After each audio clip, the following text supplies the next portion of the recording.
Hi everyone, it's Aaron again. Today we're going to discuss job searches. This will be a relatively short video compared to the last couple ones, but nonetheless just as important. Now up to this point, you should have a clear understanding of what the employer expects from you on an application. You've also completed a skills inventory and have a concrete idea of what you can offer your next employer. Now all you have to do at this point is go find the right job, then apply. Then find another job, then apply. Then find another job, then apply, then find another job, then apply, then... Okay, so real talk here. Searching for and applying for jobs is usually the most frustrating part because this is where you can find yourself putting in a lot of work, but reaping few rewards for it. I've seen some people apply to as many as 50 jobs before they finally got an interview.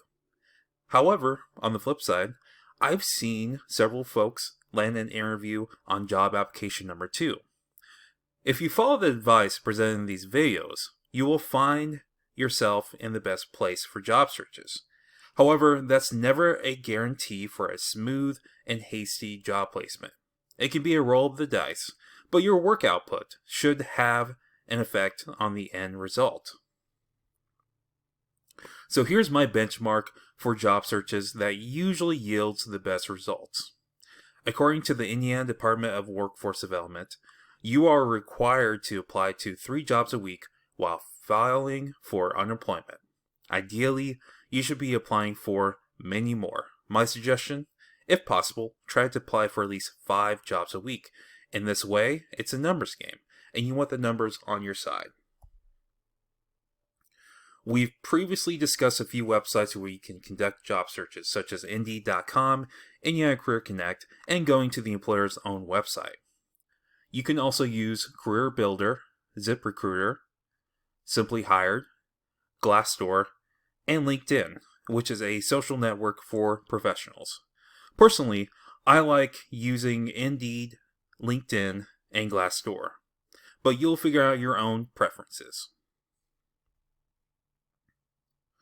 Placement agencies are a way to get your foot literally in the door at an employer. These can vary from seasonal, temp to hire, or contract positions. They are numerous in this area, so your best bet would be to Google job placement agencies or employment agencies for the Evansville area. Also, don't forget about our reference desk. They can assist with this.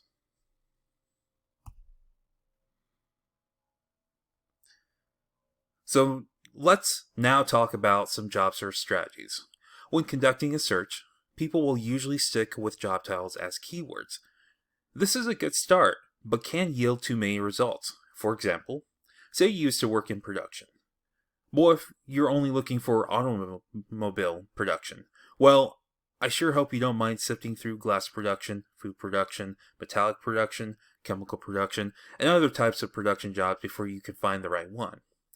At the same time, getting too specific can be severely limiting and will usually lead to relevant types of work being left out of the job search results. Now, do you remember onetonline.org? If not, that's okay. I'm going to pull up for you real quickly. So you can use this website to look up other potential job titles for keyword searches. As you can see here, right underneath the summary report, you'll find sample of reported job titles. Try using some of these job titles to expand your results while remaining close to the core occupation you're looking for.